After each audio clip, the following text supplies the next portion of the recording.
Hello बच्चों, चलिए प्रश्न पढ़ते हैं। एक के किस मान के लिए फलन एफ एक्स बराबर माइनस एक्स की घात 3 प्लस 4 ए एक्स की घात 2 प्लस 2 एक्स माइनस 5 एक्स ह्रास मान है। विकल्प नंबर ए खुला अंतराल में 1 से 2, विकल्प नंबर बी खुले अंतराल में 3 से 4, विकल्प नंबर सी आर आर वास्तविक संख्या होती है हमारी, विकल्प नंबर डी एक का कोई मान नहीं। मुख्य अवधारणा, तो हमारा जो प्रश्न है वो अवकलजों के अनुप्रयोग से संबंधित है। तो सबसे पहले हम बात करेंगे वर्तमान फलन। तो देखो हमारा जो वर्तमान फलन है वो एफ डैश एक्स का मान यदि शून्य से बड़ा है या शून्य के बराबर है तो हमारा वर्तमान फलन होगा। अब हम बात करेंगे ह्रासमान फलन की। तो ह्रासमान फलन है तब होगा जब हमारा एफ डैश एक्स का मान शून्य के बराबर या शून्य से छोटा है। तो हमें प्रश्न में ह्रासमान फलन के बारे में बात करनी है। तो हम देखो ये प्रश्न में दिए गए फलन को लिखते हैं। तो एफ एक्स बराबर माइनस एक्स की घात 3 प्लस 4 एक एक्स की घात 2 प्लस 2 एक्स माइनस 5। तो इसका हम एक्स के सापेक्ष अवकलन करने पर, तो देखो यहाँ से एफ एक्स का जो अवकलन है वो होगा हमारे पास है एफ डैश एक्स बराबर डी बटा में डी एक्स। तो हमारे पास जो फलन है माइनस एक्स की घात 3 प्लस 4 ए एक्स की घात 2 प्लस 2 एक्स माइनस 5।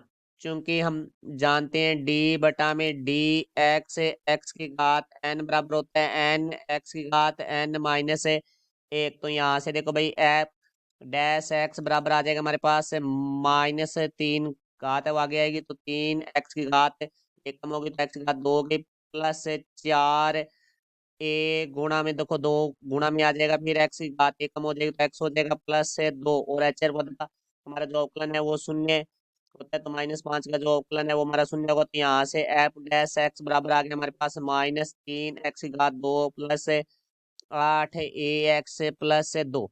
देखो हमें प्रश्न में ह्रासमान फलन के लिए बात करनी है। तो ह्रासमान फलन के लिए हमारा जो एफ डैश एक्स है वो शून्य के बराबर या शून्य से छोटा। तो -3 एक्स की घात 2 प्लस 8 ए एक्स प्लस 2 शून्य के बराबर या शून्य से छोटा होना चाहिए। हमारी द्विघात समीकरण है।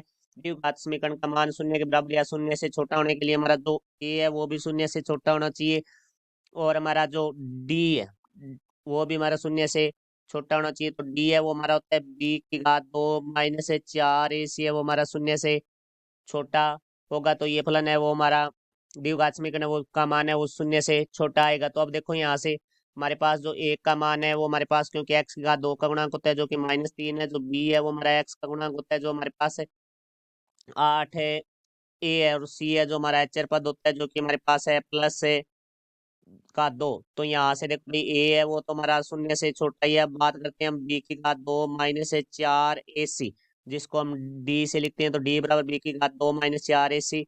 तो यहाँ से देखो भाई हमारे पास आ जाएगा बी का मान है 8 है तो 8 एक की घात 2 -4 गुणा -3 गुणा में 2।